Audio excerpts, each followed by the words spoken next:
Second Spring, Chapter 1. The Echoes of Silence. The quiet was almost deafening. Eleanor had once cherished the peace of her tidy suburban home, but now, years after her husband's passing and her retirement, the silence felt oppressive, a constant reminder of her isolation. At 65, she was far from frail, but her world had shrunk to the boundaries of her garden fence, the days bleeding into one another with little to differentiate them. On this particular Thursday, as Eleanor sipped her morning tea, the monotony was broken by the slap of wet paper against her front door. A flyer, caught by a gust of wind, had plastered itself against the glass. She stared at it, uninterested, as the rain painted trails down the window, blurring the bright colors of the print. It wasn't until the storm intensified, rattling the windows and whistling through the eaves, that Eleanor felt compelled to retrieve the soaked paper. As she peeled the flyer from the door, the headline caught her eye. "Volunteers needed. Help us help them." Below it, pictures of dogs and cats with hopeful eyes stared back at her. Eleanor almost tossed the flyer into the recycle bin, but paused. The eyes of a small, scruffy dog seemed to plead with her directly, mirroring a longing she recognized in herself. With a sigh, she placed the flyer on her counter. Her curiosity piqued despite her initial reluctance. The rest of the day passed with Eleanor glancing at the flyer, her thoughts drifting to times filled with laughter and life, a stark contrast to the silence that now enveloped her. As dusk fell, she made a decision that surprised even herself. She would visit the shelter tomorrow. What harm could it do to just visit? That night, as Eleanor lay in bed, the idea twisted in her mind, growing from a flicker of interest into a tentative spark of excitement. It had been a long time since she had felt useful, needed. Perhaps this was an opportunity, a small step out of the shadows of her quiet life. With the morning light came a renewal of doubt. What did she know about volunteering at an animal shelter? Her last pet had been a fish, a low-demand companion for a woman who had convinced herself she enjoyed the quiet. Yet, as she dressed, Eleanor found herself propelled by an unfamiliar sense of purpose. She chose her clothes with care, opting for comfort over style, practical shoes, and a light jacket. At the door, she hesitated, her hand on the knob, her heart racing with a cocktail of fear and anticipation. Stepping outside, she felt the crisp morning air fill her lungs, the sun peeking through the clouds to brush her face with its warmth. Maybe, just maybe, this was exactly what she needed. As Eleanor approached the shelter, the sound of barking dogs filled the air, a cacophony so unlike her usual silence.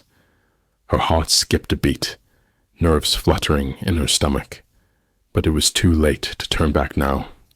She was here, and somehow it felt right. Just as she reached for the door, a sudden, sharp bark startled her. She turned, and through the fence, she saw the same scruffy dog from the flyer. It stared at her, its tail wagging tentatively. Eleanor's heart melted just a bit, and with a deep breath, she pushed the door open and stepped inside.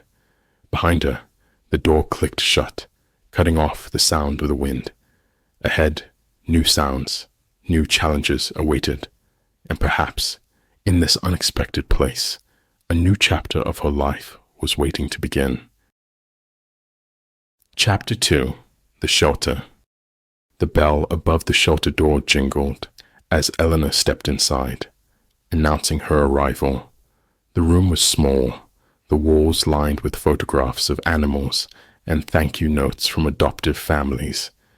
It was warmer here, the air filled with a mixture of disinfectant and pet food.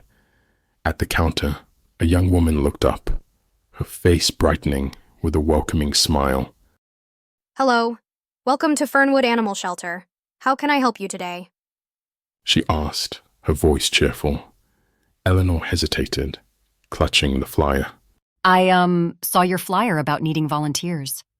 She said, her voice steadier than she felt. Oh, that's wonderful. The volunteer, whose name tag read Lisa, came around the counter. We always need more hands. Let me show you around and then we can see where you might want to help out. As Lisa led Eleanor through the shelter, they passed through a hallway lined with kennels. Dogs of all sizes and breeds barked or jumped up as they passed, eager for attention. Eleanor felt overwhelmed, but tried to mask her nervousness with small nods and smiles. They stopped in front of a kennel where a small, scruffy dog, Bella, the flyer dog, cowered in the corner. This is Bella. She's very shy and has been with us for a while. She was found abandoned and hasn't warmed up to many people yet. Eleanor knelt down, her eyes level with Bella's. "Hello, Bella," she whispered. The dog looked up, her tail giving a cautious wag. Something in Eleanor stirred, a deep, nurturing instinct she hadn't felt in years. If you'd like, you can start by helping with Bella. She could use a friend. Lisa suggested, watching the interaction with a hopeful expression. Eleanor nodded, feeling a sense of purpose swell within her. I'd like that, she said. Over the next few hours, Eleanor learned the basics of animal care under Lisa's guidance. She fed Bella, changed her water, and even attempted to take her for a walk, though Bella was too scared to go far. With each small task, Eleanor felt a part of her old self reawaken, the part that believed she could make a difference. As the day ended and Eleanor prepared to leave, she felt a sense of accomplishment she hadn't experienced in years. Will I see you again tomorrow? Lisa asked as they walked to the exit. Eleanor hesitated, unsure. Then she looked back at Bella, who was watching her from her kennel. Yes. She said, her decision made. I'll be here.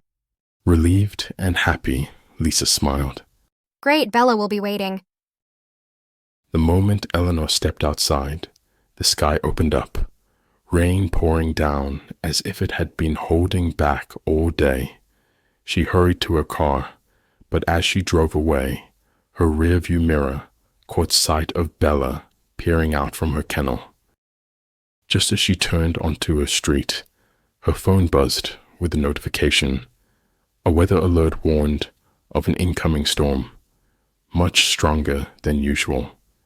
Eleanor glanced towards her house, then down at the flyer still lying on the passenger seat. A sudden uneasy thought struck her. Had she secured Bella's kennel properly? Her heart raced as she considered the possibilities. Turning her car around, Eleanor drove back to the shelter, the rain blurring her vision, but not her resolve. She had to make sure Bella was safe. As she pulled into the shelter's parking lot, the wind howled and lightning flashed. Eleanor's breath caught in her throat when she saw the front door of the shelter swinging wide open, the lock broken. Rushing inside, she called out, Bella, where are you? No answer came, only the echo of her own voice. Then a loud crash from the back. Eleanor ran towards the sound, her heart pounding. Behind the shelter, the gate to the kennels was ajar, swinging in the storm, and there, in the chaos of the night, Bella's kennel was empty. Chapter 3. Unexpected Bonds. Rain lashed Eleanor's face, as she stepped into the storm, her heart sinking with each gust of wind that whipped past her. "Bella!" she shouted, her voice nearly drowned out by the roaring thunder. She clutched her jacket closer, squinting into the darkness, hoping for any sign of the small, timid dog. Eleanor moved quickly along the perimeter of the shelter, her eyes scanning the ground, her mind racing. Bella wasn't just any dog. She was a symbol of Eleanor's newfound purpose, a reason to wake up and feel needed again. Losing her, especially so soon, was not an option. As she rounded the corner, a faint whimper caught her attention. Eleanor paused, listening intently. There it was again, a soft, scared sound coming from the direction of the old community garden that lay abandoned at the edge of the shelter property. With renewed hope, Eleanor hurried towards the sound, her flashlight beam cutting through the night. The community garden was overgrown and neglected, its gates rusty and squeaking in the wind. As Eleanor pushed them open, her flashlight landed on a huddled shape under a bush. "Bella?" she called softly. The shape moved, and two scared eyes met hers. It was Bella, shivering and soaked, but safe. Eleanor exhaled a sigh of relief and slowly approached, speaking in soothing tones. It's okay, Bella. Let's get you home. But as she reached out, Bella cowered back, whimpering. Eleanor realized then that Bella needed more than just rescue. She needed trust and comfort. Sitting down on the wet ground, Eleanor stayed with Bella, talking to her, letting her know she wasn't alone. Gradually, Bella inched closer until her cold, wet nose bumped gently against Eleanor's hand. Together, they sat in the rain, a bond forming in the quiet understanding of their mutual need for companionship. After what felt like hours, the rain began to ease, and Bella allowed Eleanor to gently scoop her up and carry her back to the shelter. As they returned, the shelter seemed different to Eleanor, more like a beacon in the night than a mere building. She secured Bella in her kennel, making sure it was safe and warm, then prepared to leave. But as she turned to go, she noticed the state of the abandoned garden through the window. The garden, like Bella, was neglected and forgotten, yet full of potential. A sudden idea struck Eleanor. What if the garden could be revived, not just for the beauty of it, but as a sanctuary for the shelter animals and a gathering place for volunteers and visitors? Filled with a new sense of purpose, Eleanor left the shelter that night, with plans forming in her mind. The garden could be a project, a reason for others to come together, to connect and care. It could be her contribution, her legacy. As she drove home, the storm cleared, and stars began to peek through the dispersing clouds. Eleanor felt a lightness she hadn't experienced in years. She was ready to propose her idea to the shelter staff, to make a real difference. But just as she was about to drift off to sleep later that night, her phone rang. It was Lisa from the shelter, her voice urgent. Eleanor, you need to come back. It's about the shelter. It's in trouble. Eleanor's heart lurched. What happened? She asked, already reaching for her clothes. It's not just tonight's storm. The shelter might be closing down. We just got the notice. We need all the help we can get. With a sense of resolve, Eleanor replied, I'll be right there. As she hung up, she knew this was more than just about volunteering now. This was about saving a refuge, not just for Bella, but for the entire community. Chapter 4: A Garden Grows. The morning after, the storm found Eleanor driving back to the shelter, her mind racing with both concern and a burgeoning plan. The threat of the shelter's closure loomed large, but so did her budding idea for the community garden. Perhaps, she thought, this could be the lifeline they all needed. Upon arrival, Eleanor found the shelter staff gathered in the main office, their expressions grim. Lisa greeted her with a weak smile. Thanks for coming so quickly, Eleanor. We're just trying to figure out what to do next. Eleanor nodded, her resolve firming. Actually, I have an idea that might help, she said, drawing the group's attention.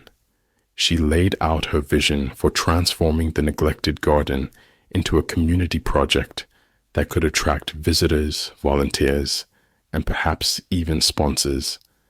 The garden would not just be a place of beauty, but a sanctuary for both people and animals, promoting the shelter's mission and fostering deeper connections within the community.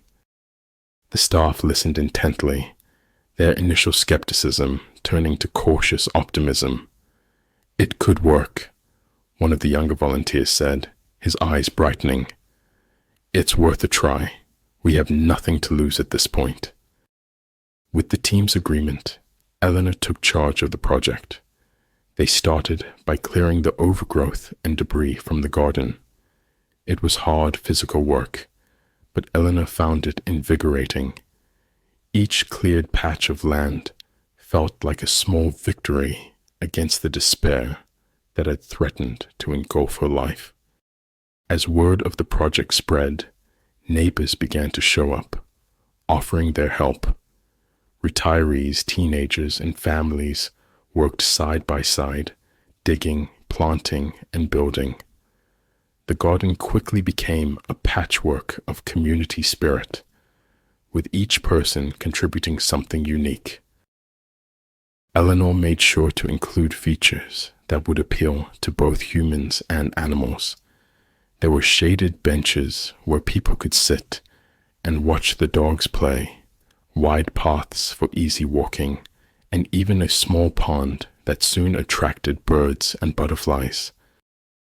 As the garden began to take shape, Eleanor's heart swelled with pride. Not only had she found a new purpose, but she had also brought her community together. One day, as she planted a row of brightly colored flowers along the garden's entrance, she found a rusted metal box buried in the soil. Curiosity piqued. She pried it open, revealing old photographs and letters. The photographs showed a vibrant community garden, decades old, filled with smiling people of all ages. The letters were correspondences between past gardeners, discussing plantings and community events. It was a glimpse into a forgotten era when the garden had been a central part of neighborhood life. That evening, as the sun set over the newly revived garden, Eleanor shared her find with the volunteers. This garden has always been a place of connection. We're not just restoring a garden, we're reviving a tradition. The group gathered around, drawn in by the history in their hands. It was a moment of collective realization of the garden's significance, reinforcing their commitment to the project. But just as they were celebrating their progress, a sleek car pulled up. A man in a sharp suit stepped out, his gaze sweeping over the garden with not admiration, but appraisal. "This is a nice piece of land," he said, approaching Eleanor. "I represent a developer interested in purchasing this property." Eleanor felt a chill run down her spine. The garden was bringing them together, but now it seemed it could also tear them apart. Chapter 5: Roots of the Past. The developer stood with a confident smile, extending a hand to Eleanor, who took it reluctantly. "My name is Richard Blake. I've been watching your progress here. It's impressive what you've turned this place into in such a short time," he said, his eyes scanning the garden. Eleanor nodded, her mind racing. Thank you, Mr. Blake. We believe it's important for the community. She replied, her voice steady despite the turmoil inside. Indeed it is, Richard agreed, his smile unwavering. Which is why it would be a shame to see it go to waste. My clients are interested in building an apartment complex here. Modern, upscale, something that would really elevate the neighborhood. The words hit Eleanor like a cold wave. But this garden is already elevating the neighborhood. It's a community project, bringing people together, helping the shelter. We need this space. Richard's gaze softened slightly. I understand that, Mrs. Eleanor. She interjected. Eleanor. And that's why we're prepared to offer a generous sum. Think of how that money could help the shelter, perhaps find a new location with even more space. Eleanor shook her head. It's not just about space. It's about history, community. This garden has roots that run deep. She said, gesturing to the box of photographs and letters. It's been here, serving the community for decades. Richard glanced at the box, curiosity flickering in his eyes. Eleanor seized the moment to show him the photographs, each black and white image a testament to years of community joy and connection.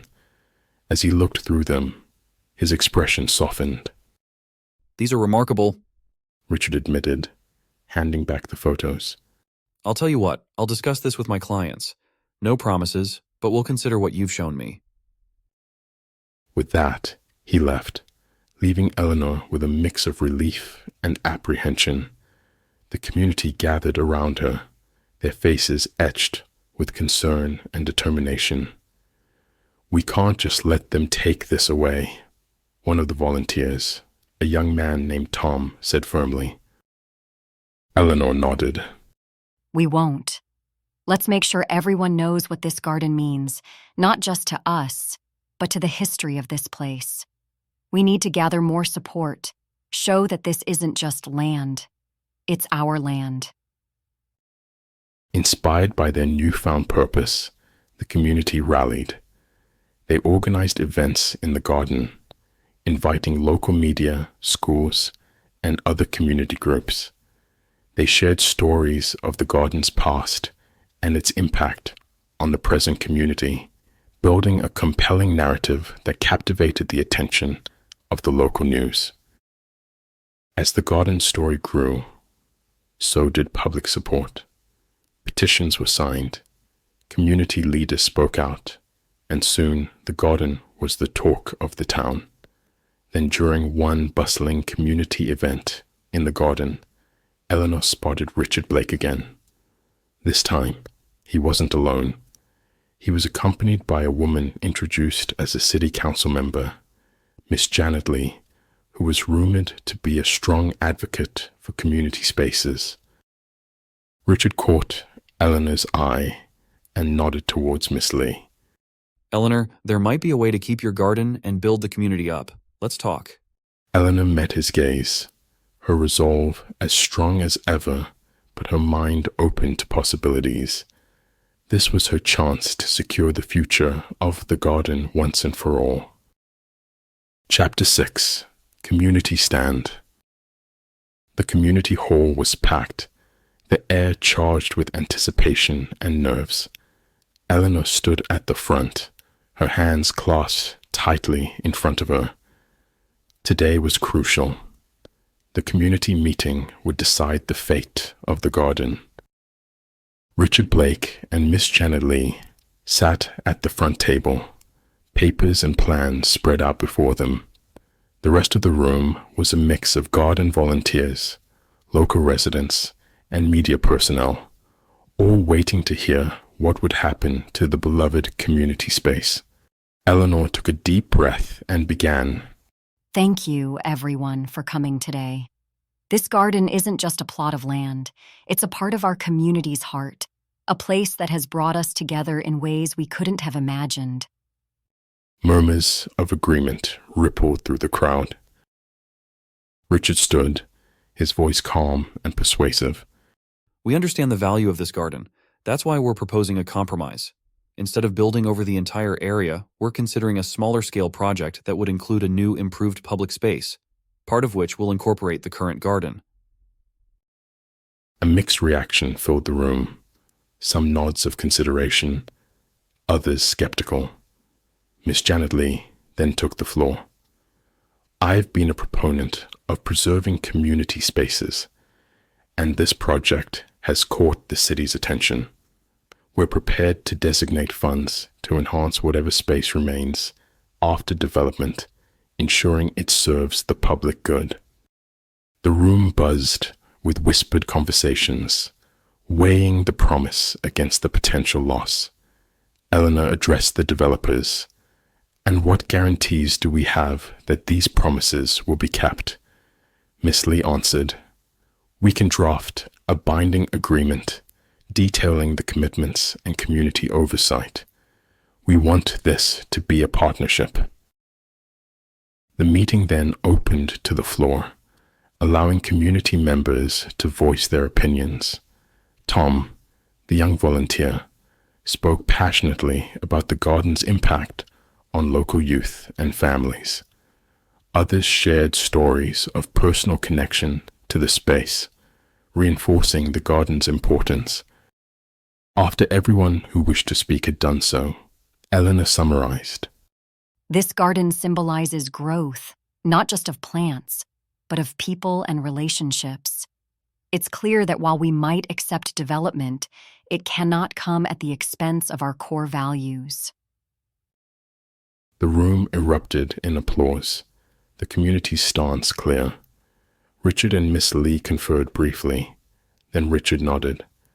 We'll go back to the drawing board. We'll work with you to ensure that the development respects and incorporates the community's needs. As the meeting adjourned, Eleanor felt a cautious optimism. The garden had brought them together once again, not just to celebrate a space, but to defend it. They had stood their ground, and it had made a difference. That night, as Eleanor walked through the garden, she felt a profound connection to every plant, every tree. They were more than just flora.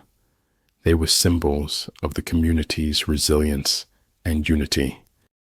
Chapter 7, Second Spring. Months had passed since the community meeting, and the garden had transformed once again, this time into a symbol of collaborative success. The developers had kept their word, scaling back their project and integrating it beautifully with the existing garden, which now flourished with new additions, a small amphitheater for community events, educational placards about local flora and fauna, and even a dedicated area for pets brought over from the shelter. Eleanor walked through the garden, a content smile playing on her lips. Today was the grand reopening of the community garden, rechristened as the Fernwood Community Green Space. Families, local officials, and even news crews wandered the paths, marveling at the transformation. Miss Janet Lee cut the ribbon at the entrance, her speech praising the community's efforts and the potential for future projects that combined development with green spaces. Eleanor stood beside her, her heart full as she listened to the applause and cheers. As the crowd dispersed to explore the garden, a young woman approached Eleanor, her young daughter in tow. "Excuse me, are you Eleanor?" she asked, her eyes bright with enthusiasm. "Yes, I am," Eleanor replied, bending down to smile at the little girl clutching a small potted plant. "I just wanted to say thank you. We've just moved here, and seeing this place, knowing what it stands for, it's made us feel welcome. It's inspired me to get involved," the woman said, her voice earnest. Eleanor's eyes welled up with tears, touched by the impact the garden had already begun to make. That's wonderful to hear. This garden is meant for all of us, to bring us together and remind us of what we can achieve as a community. The woman nodded, her daughter tugging at her hand excitedly. "We're going to plant this together," the little girl said, showing Eleanor her plant. Eleanor laughed, her heart swelling with joy. As the day turned to evening and the last of the visitors trickled out, Eleanor remained in the garden. She sat on a newly installed bench, watching as the sunset painted the sky in hues of orange and pink. Around her, the garden buzzed with life, birds settling into trees, insects humming in the grass, and somewhere in the distance, a dog barked playfully. In that moment, Eleanor realized that this was not just the rebirth of the garden, but her own as well. She had found her second spring, a new beginning that was intertwined with the community she had grown to love and protect. As the stars began to appear, Eleanor stood and took one last look around. She knew tomorrow would bring more challenges, but like the garden, she was ready to face them with resilience and hope. Walking towards the gate, she turned for one final glance, her eyes reflecting the garden's tranquil beauty. Behind her, the gate creaked open, and a new volunteer walked in, a young man looking around with awe. Eleanor smiled, ready to pass on the legacy of the garden. "Welcome to Fernwood Community Green Space," she called out. "Let me show you around." The gate swung shut behind them, marking the end of one chapter and the beginning of another, in a garden where every season was a second spring.